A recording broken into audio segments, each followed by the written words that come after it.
Hello friends, welcome to my YouTube channel Dr. Skatta. So today's topic of video is Apocynaum cannabinum. ये एक छोटी सी remedy है but बहुत important है, तो इससे मैं एकदम इजीली करके बताने वाली हूँ, तो वीडियो एंड तक ज़रूर देखना। तो एपोसाइनम cannabinum ये रेमेडी वेरी गुड रेमेडी है फॉर द ड्रॉप्सी, हाइड्रोसिफेलस और एसाइटिस के लिए। तो सबसे इम्पोर्टेंट हमें ये तीनों का मतलब क्या है वो पता होना चाहिए। ड्रॉप्सी, तो ड्रॉप्सी मतलब क्या होता है? Swelling from excessive accumulation of watery fluid in cells tissue और सीरस कैविटी में फ्लूइड का एक्सेसिव एक्यूमुलेशन हो जाता है, उसे क्या कहते हैं हम? ड्रॉप्सी। और हाइड्रोसिपेलस मतलब क्या होता है? हाइड्रो का मीनिंग होता है वाटर और सिपेलस का मीनिंग होता है हेड।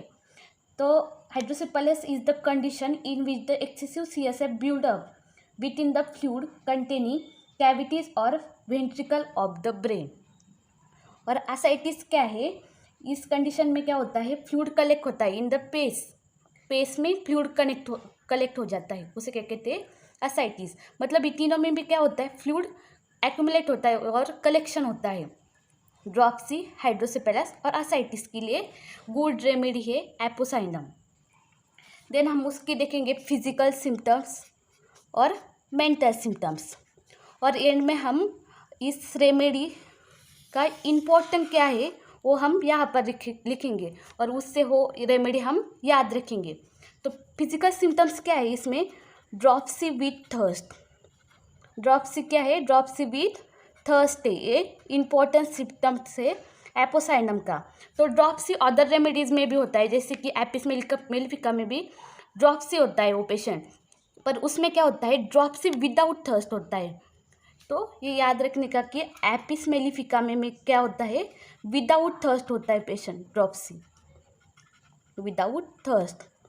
और एसिटिक एसिड में भी ड्रॉप्सी होता है पेशेंट, पर उसमें dropsy with diabetes and gastrointestinal disease होता है। और एसिटिक एसिड का पेशेंट कैसे होता है? एनीमिक होता है। देन आर्सेनिक का पेशेंट भी कैसे होता है? ड्रॉप्सी होता है, पर उसमें क्या होता है? बर्निंग थर्स्ट होता है उसमें। तो ये तीन रेमेडी इंपॉर्टेंट है याद रखने के लिए, apis mellifica, acetic acid and arsenic. Then next उसका फिजिकल सिम्टम्स है excretion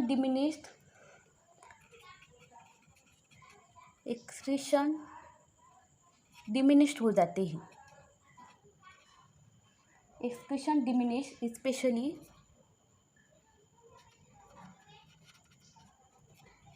urine and sweat.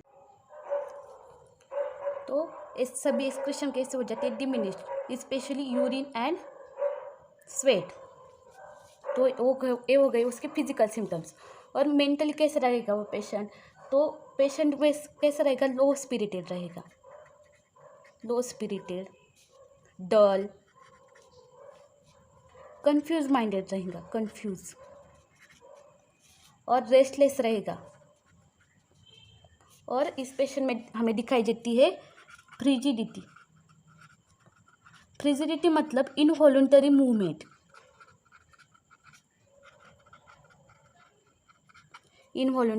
Movement. तो हमें इस रेमेडी से क्या समझ में आता है कि इसमें एपोसाइनम को हम याद कैसे रख सकते हैं? ईडिमा होता है, ईडिमा का कॉज क्या है? Due to retention of urine. Apocynum के पेशेंट की कंडीशन में किडनी कैसे होती है? हेल्दी। पर पेशेंट को क्या होता है? ईडिमा का कॉज क्या है? Due to the retention of urine.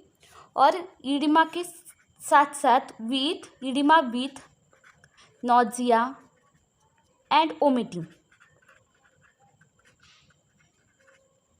तो एपोसाइनम को याद रखने का बेस्ट तरीका है कि एपोसाइनम में क्या होता है, इडिमा होता है due to the retention of urine, और इसमें रिटेंशन ऑफ यूरिन है पर किडनी कैसी उसकी हेल्दी है।